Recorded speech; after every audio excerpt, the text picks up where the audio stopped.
Come on, do it, Aaron yelled, shooing me closer to the old porch steps. Go in. Don't be a wuss. They won't. They're too much of a baby, Danielle said from behind me. Her arms were crossed and she was giving me the look that said she was right and I wasn't. Not by myself, I won't, I replied. This place was old as hell. No way I was going in alone, whether it was haunted or not. And if I'm getting asbestos exposure, so are one of you. This place has asbestos? Aaron asked, confused. Danielle just sighed, rolling her eyes at her idiot brother. This place hasn't had a living soul in it for 50 years. They can't sell the damn thing, and nobody wants to tear it down. She went on to explain. I was still hesitating on the steps, staring up at the rickety 2-story house. One of the upper windows was busted, and it looked like a wooden step to the porch would crack under the weight of a leaf, much less if we tried to climb it. This place was a safety violation more than it was a home. Kind of hard to sell a house after a group of suicides happened in it, I muttered. Seeing the front door was slightly open, a cold breeze blew by, cutting the still October air with chill. This place had a bad history behind it, going back almost a century at this point. Everyone's been saying it's haunted and is usually one of those rite of passage things for kids on Halloween to walk through the door and prove their courage. They say if you go into the basement, you can still see the blood stains, Aaron announced, sounding far too excited about the prospect. Then you go in, Danielle nudged him further. He just shrugged, stepping up to the stairs beside me. Now I'll go down to the basement if you go, he said, looking over to me with his eyebrows raised. I had to hesitate for a moment, before finally sighing and putting a foot on the first step. How are their bloodstains? Didn't they do the Jonestown thing? I asked, looking over at him as we walked up the steps carefully. They creaked hard, and I could briefly feel the boards bend under our weight. I stood back for a moment. Might want to take stairs one of us at a time. Don't chicken out on me. Aaron was cut off by a loud crack as his foot went right through the frail porch step. I reached down a hand and caught him, keeping him from putting his entire leg through. He let out a low whistle and straightened himself up. Damn, thanks, man. As we reached the door, both of us hesitated, and I put out a hand, nudging it open slowly, before another hard wind blew by, slamming it the rest of the way open. The long, yellow hallway was peeling off wallpaper like sunburnt skin, slowly tearing off the walls as the breeze came in. It looked ominous enough outside, but the inside was a strange, liminal space, locked in time. You know, the cuckoo clock and the wallpaper make for a really great haunt aesthetic, Aaron wisecracked. Now all I could do was roll my eyes. It was already getting dark outside, and in here there were even more shadows. I pulled out my phone and turned on the flashlight. The yellow wallpaper was even more dingy in the light, with smudges all over and the occasional graffiti. And someone attempted a pentagram near the end of the hall, but made it sideways, and one side was way bigger than the other. And pitiful what the state of satanic graffiti has come to. And so, where is the basement? I asked as we ventured into the hallway, both looking back to see Danielle waiting for us on the sidewalk. When I turned back to the long hallway, I froze. Aaron? Yeah? He turned also, freezing when he saw. We both saw a massive, tall figure standing around the corner at the end of the hall, barely peeking around.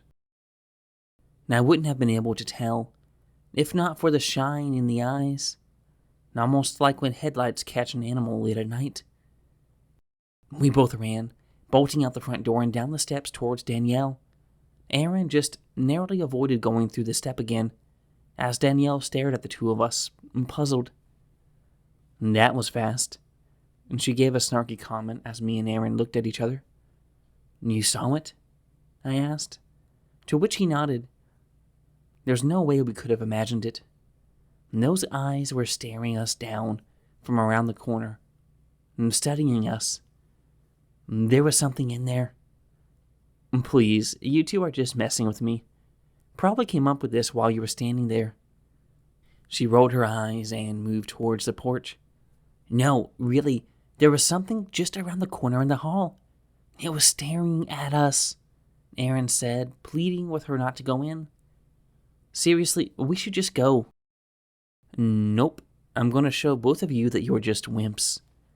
Danielle was holding her head high as she walked up the steps and right in.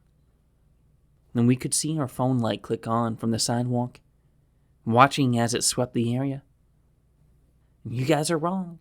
There's nothing here. We know what we saw, Danny, Aaron yelled again. Suddenly, a scream cut the air, and Danielle's light disappeared through the entryway.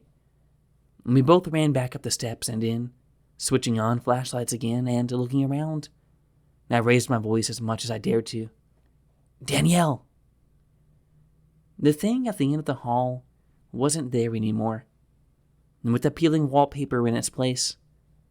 And we kept walking slowly as we tried to find her. There was only one door to pass on our way, though, and the small room inside was mostly an inky black with a single, final ray of sunshine coming through a cracked window. It almost looked like it was falling on a person in the corner, but when I shined my phone light over there, it was just a chair. And I almost smacked myself for falling for the obvious haunted house cliche, but my heart was pounding hard enough to justify it. Danny? Aaron shouted again, louder than I did. We reached the end of the small hallway, hesitating for a moment before peeking around the corner. Danny, are you there? Something flew at Aaron from around the corner with a scream, taking him back against the wall. And I jumped back, trying to avoid whatever it was, as laughter suddenly cut the air. Damn it, Danny! Aaron was shouting now, leaning against the back wall, peeling paper curling over his shoulders like fingers. And she was standing back in the hallway, holding a mask on a little mannequin head, eyes glowing green in our flashlight glare. What the hell is that? I'm guessing this is what scared the crap out of you two. And she was still laughing, holding her new head up high.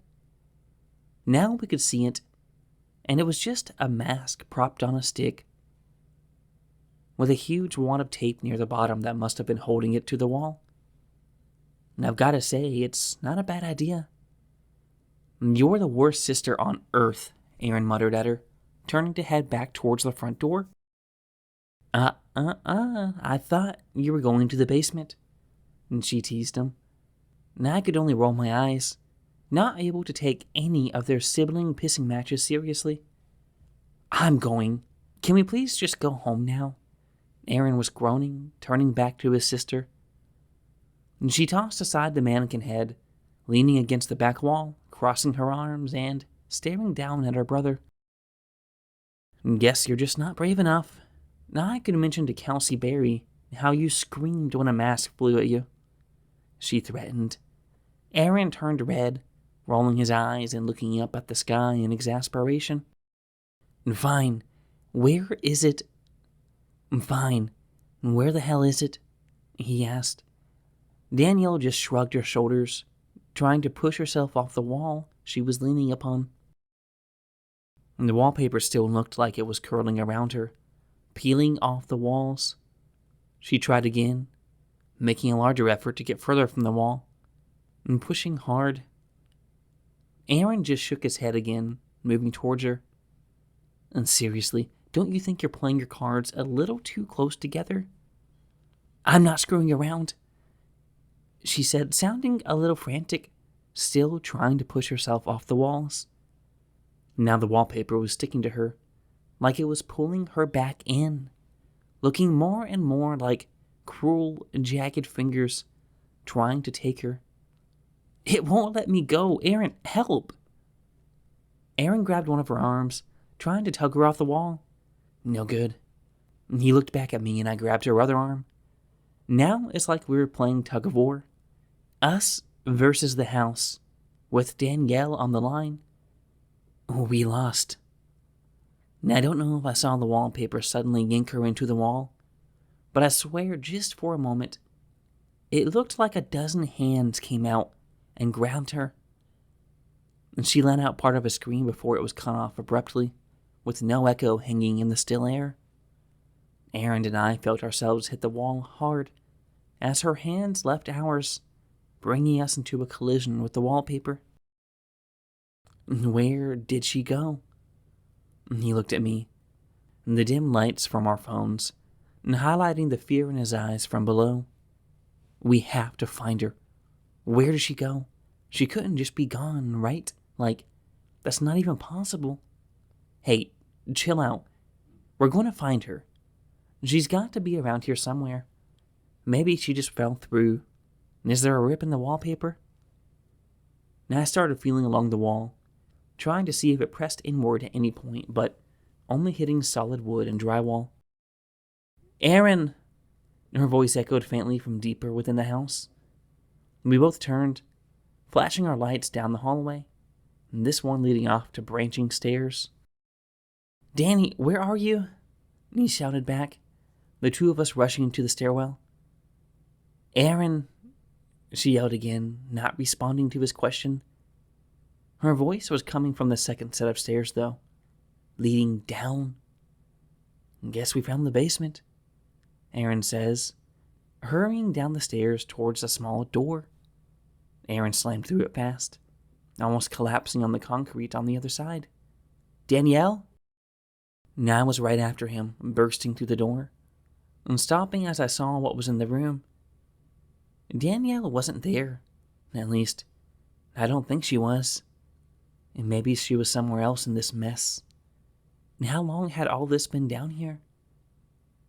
And these aren't bloodstains, I said, looking over to Aaron.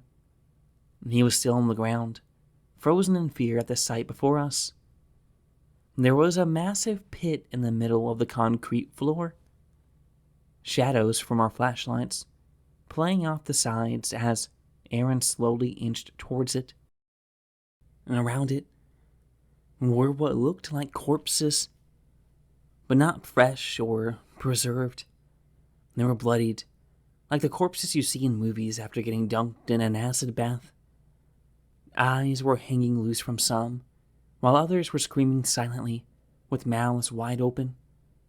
I wasn't sure if they were real or not, but the way they shone in the light wasn't promising. Aaron, what is this? Aaron, Danielle's voice once more came, but it was more faint. It was coming from the pit, though, and Aaron looked back at me like he was expecting me to look in. I shook my head, eyes wide, and he took a deep breath, slowly picking himself up and shining his light towards the pit, inching over to it. Her voice rang out again, fainter now. Danny, he shouted back, getting closer to the edge. Are you in there? Now I could hear another sound now, but more faint. It was coming from the pit just like hers. The sound was rising, though, getting louder. Now I could hear a shrill, piercing whistle. At first, before finally it became clear. In the circle of gory corpses, a massive pit was now emitting the sounds of hundreds of screams, if not thousands or millions. They were screams of agony, pain, and suffering, all in one dissonant harmony with each other. Ice stabbed through my chest before I was able to move. Aaron was moving closer to the pit, ignoring the screaming and shouting, moving closer for his sister. Danny, are you down there? We can get you out. And he was screaming again, trying to make himself heard above the noise. The screams became overwhelming now, and I swear some of them were coming from the bodies around the pit. Aaron got as close as he could to the gap between them, like it was an entrance to the hole in the ground. "Do you see her?" I shouted to him, the screams starting to hurt my ears.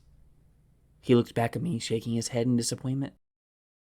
"Danielle, we're going to call somebody. Somebody to come help."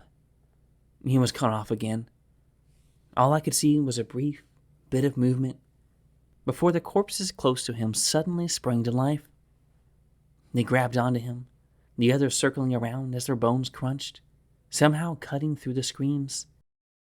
Skin and guts sloughed off their bones, some with intestines hanging out. Aaron's screams joined the discord of others, joining as the bodies converged on him, lifting him above their heads with rotting arms. He screamed for help. He was trying to fight against it, but he just couldn't get free. And I heard him scream for help once more, before he disappeared, the bodies tossing him over the edge before turning back to me, starting to make an advance. My flashlight was shining on their faces and showing their eyes, not lifeless, but burning with the flames of torture, hatred, and suffering that's only felt after being the target of so much of it. I snapped out of my frozen state, turning tail and running through the basement door behind me.